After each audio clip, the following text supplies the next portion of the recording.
Welcome to Leela kitchen. అందరూ బాగున్నారండి? మేమైతే చాలా బాగున్నామండి. ఈరోజు ఫ్రై పీస్ బిర్యానీకి మసాలా తయారు చేస్తున్నానండి. అది ఎలాగో చెప్తానండి. మన ఆంధ్ర స్టైల్లో మసాలా అండి ఇది. ఓకే అండి.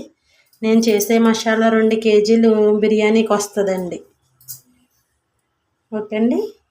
అది ఎలాగో ఏంటో చెప్తానండి. దీనికి ధనియాలు 2 టేబుల్ స్పూన్లు తీసుకున్నానండి. జీలకర్ర 1 స్పూన్ అండి. మిరియాలు 1 స్పూన్ అండి. స్టార్ పువ్వులు చిన్నవి ఉన్నాయని 4 తీసుకున్నానండి. మీ దగ్గర పెద్దవి ఉంటే 2 తీసుకోండి. 2 ముక్కలు కానీ దాల్చిన చెక్క అండి.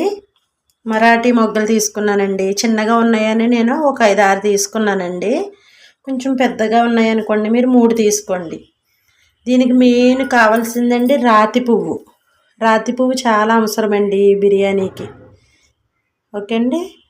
ఫ్రై పీస్ బిర్యానీకైనా ఫ్రై పీస్ మనము చికెన్ చేసుకుంటాం కదండి, ఫ్రై పీస్ చికెన్ అలా చేసుకున్న దానిలోకైనా కంపల్సరీ రాతి పువ్వు ఉండాలండి. ఓకే అండి.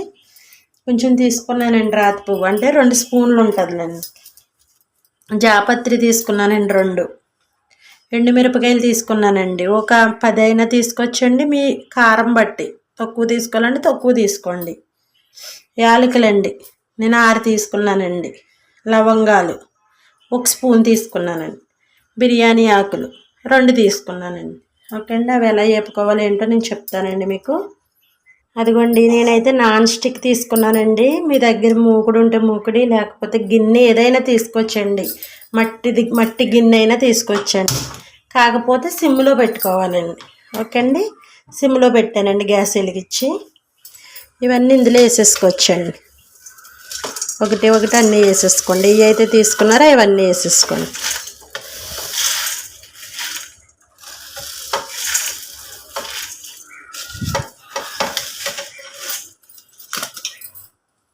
బిర్యానీ ఆకులు తుంచుకుని వేసుకోండి.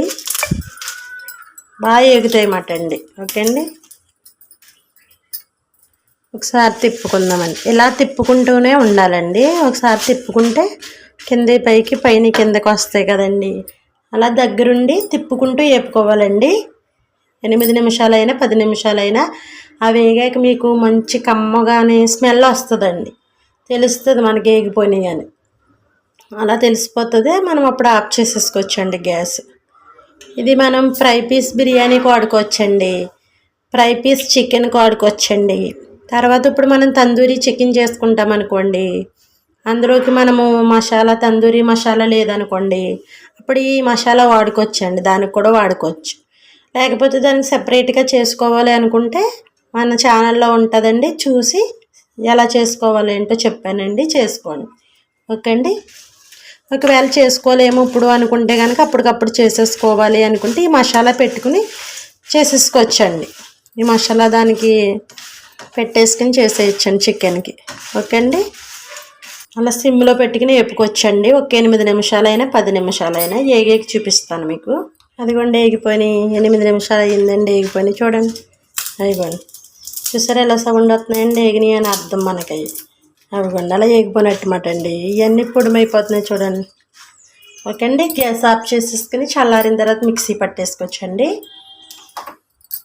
మిక్సీ పట్టి చూపిస్తాను మీకు చల్లారాక. అదిగోండి fry piece biryani masala ready అయిపోయింది. చూడండి ఎంత బాగుందో.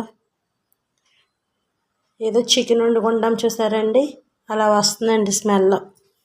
ఇది చికెన్లో కూడా వేసుకోవచ్చండి, నాన్ వెజ్లో కూడా వేసుకోవచ్చండి. ఏ కర్రీస్లోనైనా కూడా వాడుకోవచ్చు. బిర్యానీలో వాడుకోవచ్చు, చికెన్లో వాడుకోవచ్చు అండి, తందూరిలో వాడుకోవచ్చు ఈ మసాలా. ఓకే అండి. కాకపోతే మెయిన్ రాతి పువ్వు ఉండాలండి దీనికి. ఓకే అండి. చూడండి ఎంత బాగుందో. నచ్చిందండి? నచ్చితే లైక్ చేయండి, షేర్ చేయండి, నా ఛానల్ సబ్స్క్రైబ్ చేసుకోండి. మన ఛానల్లో చాలా ఉంటాయండి మసాలాలు, అన్ని రకాల మసాలాలు ఉంటాయండి. ఓకే, అవన్నీ చూడండి. ఇంకేమైనా మసాలాలు కావాలంటే కనుక నాకు కామెంట్ చేయండి, నేను చేసి మీకు చూపిస్తాను. అన్ని కొలతలతో చూపించానండి. ఓకే అండి. అయితే బాయ్ బాయ్.